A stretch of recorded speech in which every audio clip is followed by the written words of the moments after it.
Hello. Thanks for being here. I'm still on the old app, so I actually had trouble finding out where we were supposed to be. But for any of you I haven't met, my name's Conor-Asset. I'm a very, very end-stage PhD from the EC3-DIM training network. And I'm based at University College Dublin's Energy Institute under the supervision of James O'Donnell.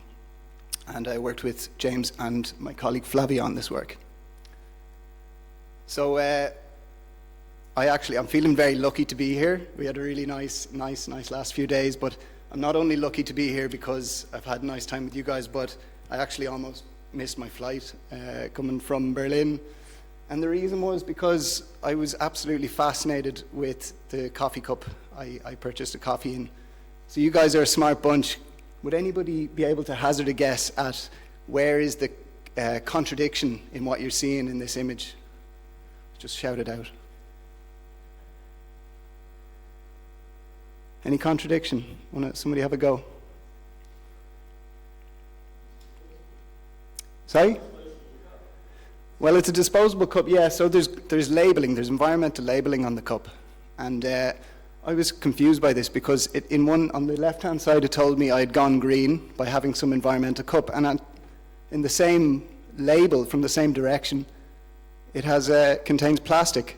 So, I as a consumer was baffled by this, and I think this is a really big issue all over environmental policy, environmental labeling, and it's very important to solve this because as consumers we're totally lost. So this is relevant in the construction industry, of course, as you know. We've got plenty of green labeling.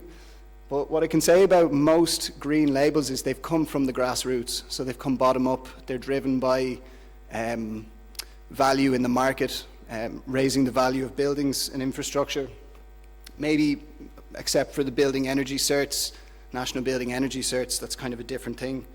If I click into the World Green Building website, just for a second, just to paint the picture, like this is a list of all the green certifications you can have in your building, right? So in terms of, oh, you're not seeing it, okay. Well, you can, trust me, there's lots of them. And it's a bit of a problem because there's very little mapping between them and stuff like that. So this is a situation which is very quickly changing.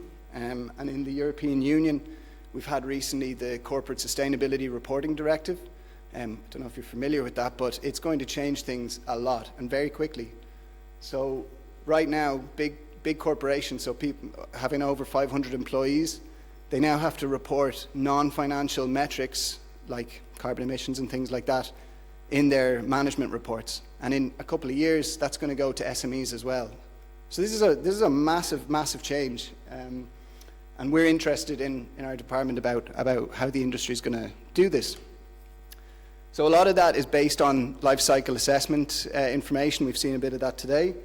And that's basically LCSA is trying to extend our bounded rationality from short time frames, short-term decision-making to kind of more long-term decision-making for the purposes, obviously, of the environment and particularly the hidden costs associated with operational building use. I have to be a bit careful with this image because I gave the talk about 6 months ago, and a very well-respected climate scientist came up to me afterwards and said, he thought I was a climate change denier. He said, I thought the message you were trying to communicate was, don't worry about the polar bears, there's plenty of ice underneath. So I know you're all far more intelligent than that, but anyway, that's who's running the show. Anyway, LCSA, it maps very well to how asset managers run infrastructure.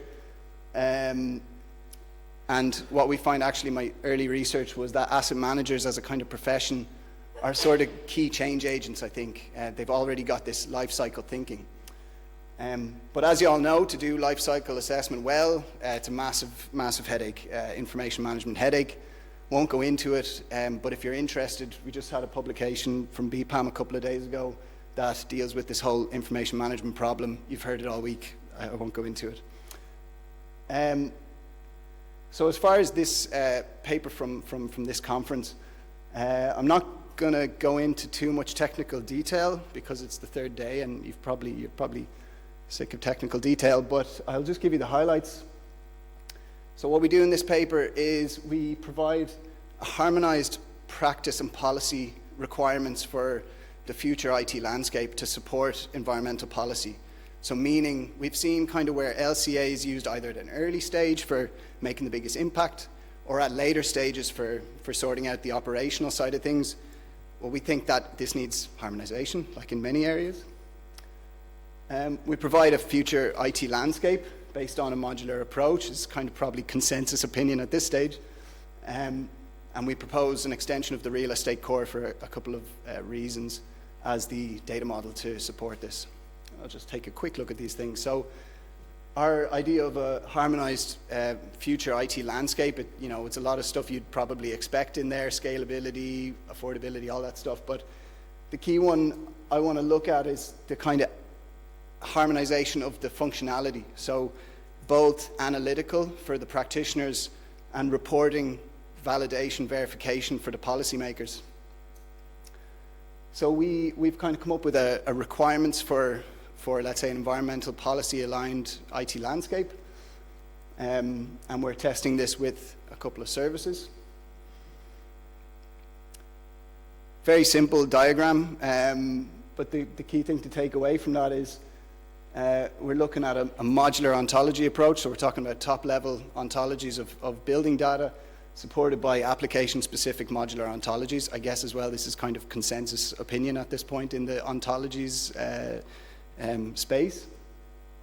And what we do in this paper is take a look at a life cycle costing use case and basically divide the concepts between what we consider top-level and more application-specific.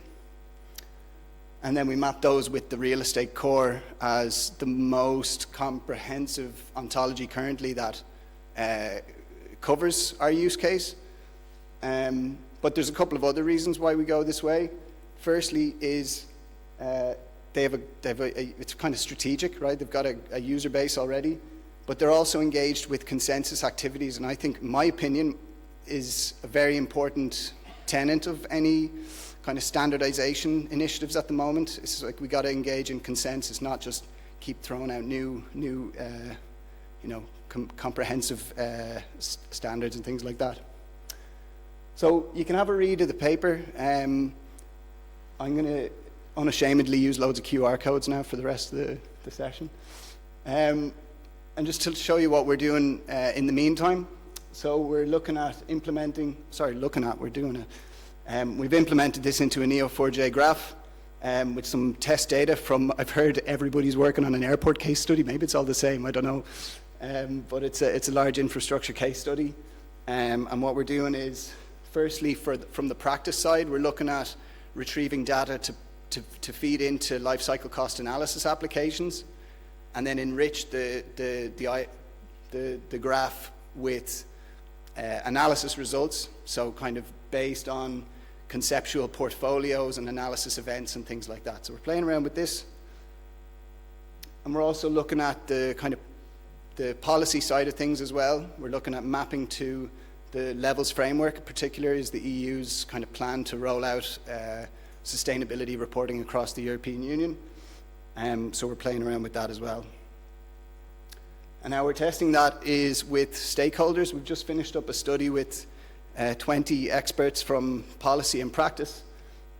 Really interesting results, but we test with mock-up dashboards and learn about what works and what doesn't work for them. And again, you can have a look at an introductory video on this if you like.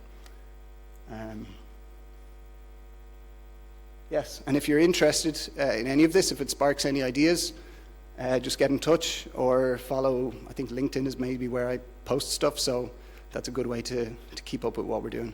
So thanks, and happy to take any questions.